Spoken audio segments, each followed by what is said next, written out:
Hello and welcome, everybody. Today we're going to have a discussion about fighting the good fight of faith. So if you're interested, let's stay tuned.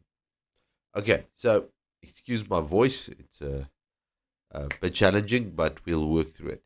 Okay, so First Timothy 6 verse 12 says, "Fight the good fight of faith. Take hold of eternal life, which you were called when you were made your good confession in the presence of many witnesses." So, fight the good fight of faith. Number one, why would you call it a fight? Now, remember, we do not fight against flesh and blood. We do not fight, our fights are not carnal. Now, fighting for something that you believe in is very important because, number one, that is how you exercise your spiritual muscles for what you believe in, but also you allow yourself to be challenged to put to the test what do you believe. Well, if you never allow yourself to for your beliefs to be tested, how are you going to be sure that what you believe is true? You can believe it because you were trained and teach that way. It doesn't mean that it's the truth. It may be your belief, but it doesn't guarantee you that it's a true belief.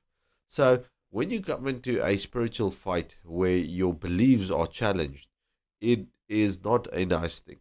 It is a challenge. But the good of that is so that you can determine, do I really believe what I say I believe?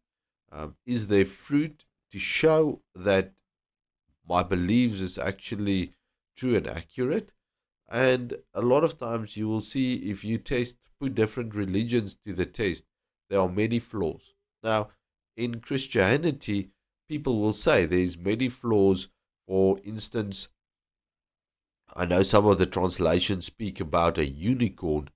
Now, if you just have a look at the Latin word for a rhinoceros was actually a unicornus rhinoceros or something like that, but it basically meant it was a it has one primary horn. It doesn't have two primary horns like the other animals. And the other thing is that, well, if Jesus was in the grave for 3 days, how can he be buried on Friday and be risen on Sunday? Well, as far as my knowledge concerns, it doesn't say that Jesus was born on he was buried on a Friday. It's just because we know that Jesus raised from the dead on a Sunday morning that he should have been in the grave on Friday.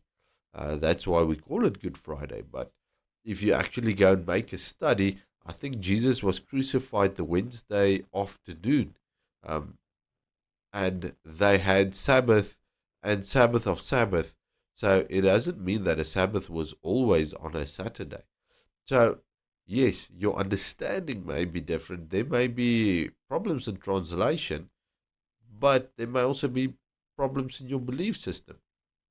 So, when it is being put to the test, it's not nice, but it's good. Go through it. Fight the good fight of faith.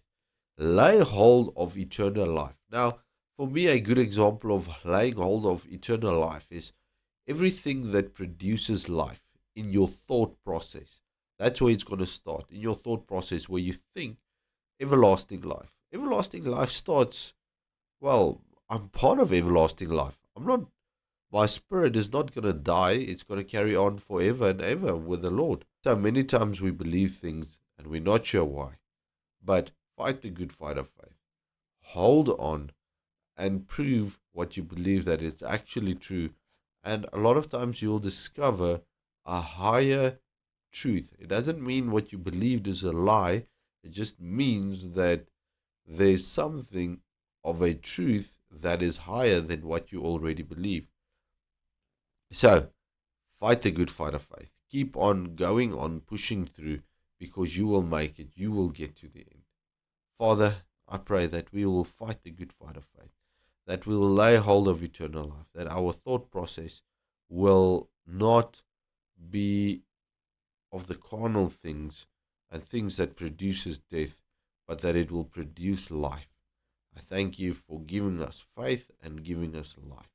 I thank you for that in Jesus' mighty name. Be blessed.